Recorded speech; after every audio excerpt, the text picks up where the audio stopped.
खुशबू की माँ बचपन में ही मर गई थी। फिर खुशबू के पिताजी ने दूसरी शादी की।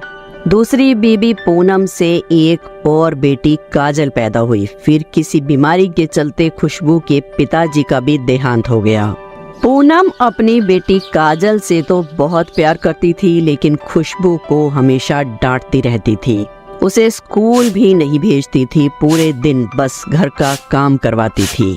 खुशबू, ओ खुशबू, कहाँ मर गई है? शाम का खाना नहीं बनाना है क्या? आज सबको भूखे मारने का इरादा है क्या? हाँ माँ, अभी बनाती हूँ। खुशबू रसोई में खाना बनाने चली जाती है। मैं सारा दिन घर का काम करती हूँ और काजल तो बस आराम फरमाती है। फिर भी माँ मुझे ही हर वक्त क्यों डांटती है और काजल को तो इतना प्यार करती है। मैं ऐसा क्या करूँ कि माँ मुझे भी प्यार करे? ऐसे ही कुछ दिन गुजर गए और फिर एक दिन पूनम ने घर पर पंडित जी को बुलाया। कहिए बहन जी, कैसे याद किया आपने आज इस पंडित को? पंडित जी, मेरी 2 बेटियां हैं, दोनों की शादी की उम्र हो गई है, तो सोचा कि आपको बुला लूं। मेरी बेटी काजल के लिए तो बहुत बड़े घर का अच्छा सा रिश्ता देखकर लाना, और खुशबू के लिए तो कोई भी चलेगा। जैसा आपकी मर्जी हो वैसा देख लेना। माँ बाप दोनों मर गए हैं और आफत को मेरे पल्ले बांध गए हैं।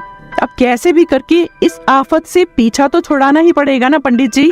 कुछ ही दिनों में पंडित जी दोनों बहनों के लिए रिश्ते लेकर आते हैं और दोनों बहनों की शादी हो जाती है। काजल की शादी बहुत ही अमीर और ऊंचे खानदान में होती है और वहीं खुशबू की शादी एक गरीब परिवार में होती है। दोनों के घर कुछ ही दूरी पर थे। शादी के बाद एक दिन काजल गाड़ी से कहीं जा रही थी कि उसे रास्ते में खुशबू दिखाई दी। खुशबू, ओ खुशबू, कहाँ जा रही है? आजा मेरी गाड़ी में, मैं तुझे छोड़ देती हूँ। नहीं बहन, मैं बस थोड़ी ही दूर जा रही हूँ, मैं पैदल चली जाऊंगी।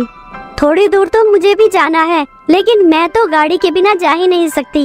लेकिन तुझे तो धूल मिट्टी में रहने की आदत है ना, इसीलिए तू पैदल जा सकती है। ऐसा बोलकर काजल वहां से अपनी गाड़ी में चली जाती है। फिर एक दिन खुशबू का पति विनोद काम से घर जल्दी लौट आता है। अरे, आप आज जल्दी आ गए, क्या बात है? आपको मेरी इतनी याद आ रही थी क्या कि काम छोड़कर भी चले आए? खुशबू, मैं मजाक के मूड में नहीं हूँ। क्या हुआ? आप इतने परेशान क्यों लग रहे हो? वो बात यह है कि जिस फैक्ट्री में मैं काम करता था उसमें अब कुछ नई मशीनें आ गई हैं, तो मालिक ने कुछ मजदूरों को निकाल दिया है और मैं भी उनमें शामिल हूँ। अब कल से मुझे भी काम पर नहीं जाना है। अब मेरा ये सोच सोच कर बुरा हाल है कि घर का खर्च कैसे चलेगा। मैं कह रही थी कि अगर आप बोलो तो मैं अपनी बहन काजल से बात कर लूं। उसके पति की बहुत सारी फैक्ट्री हैं, आपको कहीं ना कहीं काम मिल ही जाएगा। हाँ, यही ठीक रहेगा। तुम आज ही जाकर अपनी बहन से बात कर लो। खुशबू काजल के घर जाती है। अरे खुशबू, आज कैसे आना हुआ? वो बहन, मुझे तुम्हारी कुछ मदद की जरूरत है। हाँ, यहाँ तो जो कोई भी आता है सिर्फ मदद के लिए ही आता है। कहो, तुम्हें कैसी मदद चाहिए? वो काजल बहन, मेरे पति की नौकरी चली गई है, तो मैं कह रही थी कि तुम्हारे पति की तो बहुत सारी फैक्ट्री है, उनमें अगर उसे काम मिल जाता तो मेरे घर का गुजारा चल जाता। ओके ओके, मैं बोल दूंगी उन्हें। कल तुम अपने पति को भेज देना सुबह उनकी फैक्ट्री में। मेरे पति उन्हें कोई ना कोई काम तो दे ही देंगे। वैसे भी उन्हें गरीबों की मदद करना बहुत अच्छा लगता है। ठीक है, अब तुम जाओ, मेरे घर पर कुछ मेहमान आने वाले हैं। ठीक है बहन, जरूर बात कर लेना।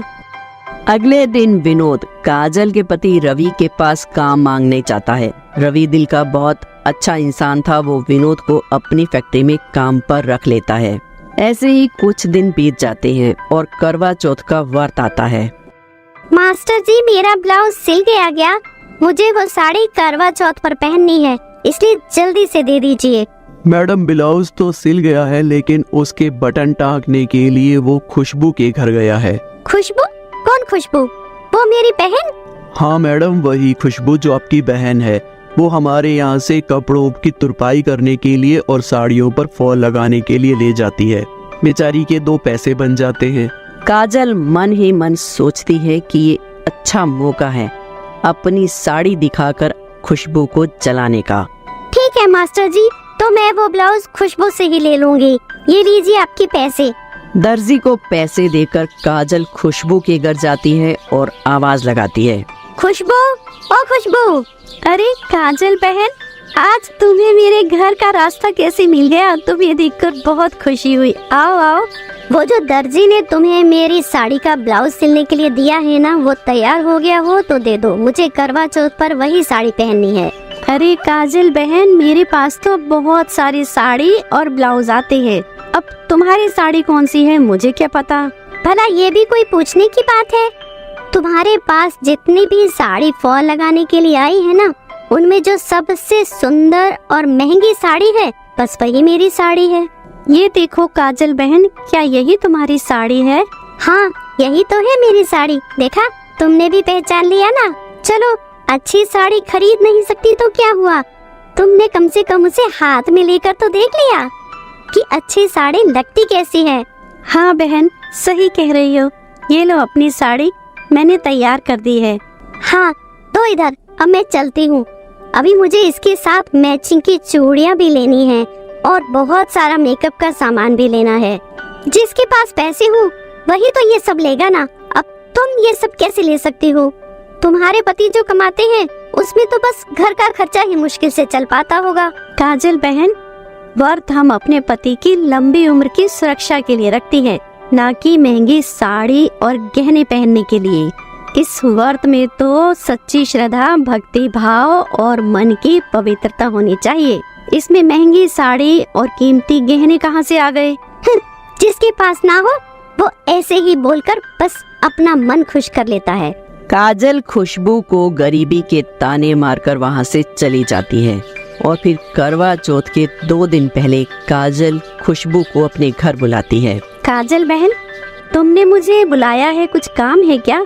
हाँ खुशबू, बात यह है कि मैंने कल ही अपने पार्लर वाली से मैनीक्योर और पेडिक्योर करवाया है और नेल आर्ट भी करवाया है। तुम तो जानती ही हो इसमें कितना सारा पैसा लगता है और मेरी काम वाली 2 दिन के लिए छुट्टी पड़ गई है।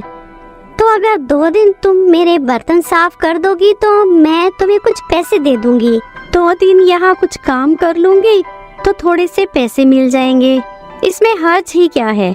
खुशबू काजल के घर के बर्तन साफ करने का काम करने लगी और करवा चौथ से 1 दिन पहले की शाम। काजल बहन, तुम्हारे घर के बागीचे में जो मेहंदी का पेड़ है ना, क्या मैं उससे कुछ पत्ते तोड़ लूं? अरे तुम उनका क्या करोगी? वो कल मेरा भी करवा चौथ का व्रत है ना, तो मैं भी अपने हाथों में मेहंदी लगा लूंगी। तो मैंने सोचा कि तुम्हारे पेड़ से कुछ पत्ते तोड़ लूं मेहंदी के, तो मेरे मेहंदी के पैसे भी बच जाएंगे। हाँ तोड़ लो, लेकिन कुछ कम ही तोड़ना, मेरा पूरा बागीचा मत खराब कर देना। अरे मैं तो ऐसे ही मजाक कर रही हूँ, मैं तो शाम को पार्लर में जा रही हूँ मेहंदी लगवाने। अगले दिन सुबह जब करवा चौथ के दिन खुशबू काजल के घर अपने काम के पैसे मांगने जाती है तो काजल बोलती है, अरे खुशबू, ये देखो मेरे हाथ में कितनी सुंदर मेहंदी लगी है, पूरे 2000 की लगवाई है मैंने। अरे बाप रे, इतने सारे पैसे तूने सिर्फ मेहंदी पर लगा दिए काजल? हाँ तो मेरी मेहंदी सबसे सुंदर है, देखना करवा माता को मेरी ही मेहंदी सबसे ज्यादा पसंद आएगी। काजल बहन, करवा माता मेहंदी की डिजाइन नहीं देखती, वो बस मन देखती है कि किसने मन से व्रत किया है। जाओ जाओ अपना काम करो, मुझे ज्यादा भाषण ना सुनाओ।